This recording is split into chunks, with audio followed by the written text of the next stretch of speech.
অন্যতম সবজি উৎপাদনকারী জেলা বগুড়ায় বছরে প্রায় ২,০০০ কোটি টাকার সবজি উৎপাদন হয়।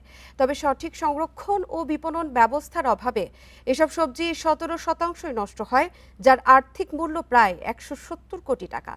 কৃষকদের লোকসান ও সবজির অপচয় রোধে নানা উদ্যোগের কথা জানিয়েছে কৃষি বিভাগ।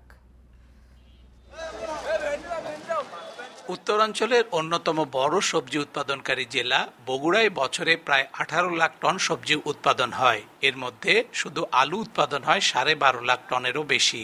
জেলার চাহিদা মিটিয়ে উদ্বৃত্ত সবজি বিভিন্ন জেলায় সরবরাহ হয়। বিদেশে রপ্তানি হয় ফুলকপি, বাঁধাকপি, মিষ্টি কুমড়া, গাজর, টমেটো, লতিরাজ ও কাঁচা কলা।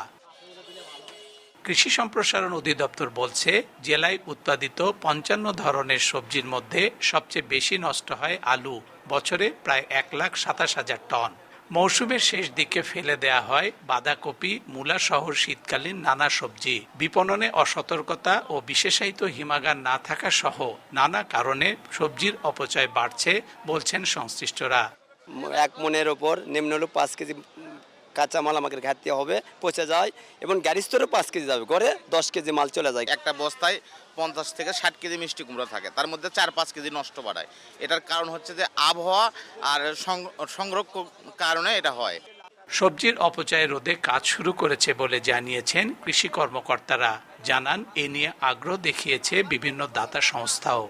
বর্তমান সরকার বেশ কিছু পদক্ষেপ নিয়েছেন, বিশেষ করে তারা একটি সার্ভেও করেছেন এবং আমাদের কৃষি সম্পদ অধিদপ্তরের মাধ্যমে কোথায় কোথায় এটা সম্ভব যাচাই করে কোথায় কোথায় করা যায় তার তালিকাও তৈরি করেছেন এবং একটা প্রকল্প জমা দেওয়া হয়েছে। এবং ইতিমধ্যে এটার জন্য আমাদের একটা বিদেশি মিশন, এডিবি মিশনও এটার সম্ভবত যাচাই নিয়ে কর্মশালাও করে গিয়েছে এবং ঘুরেও গিয়েছে।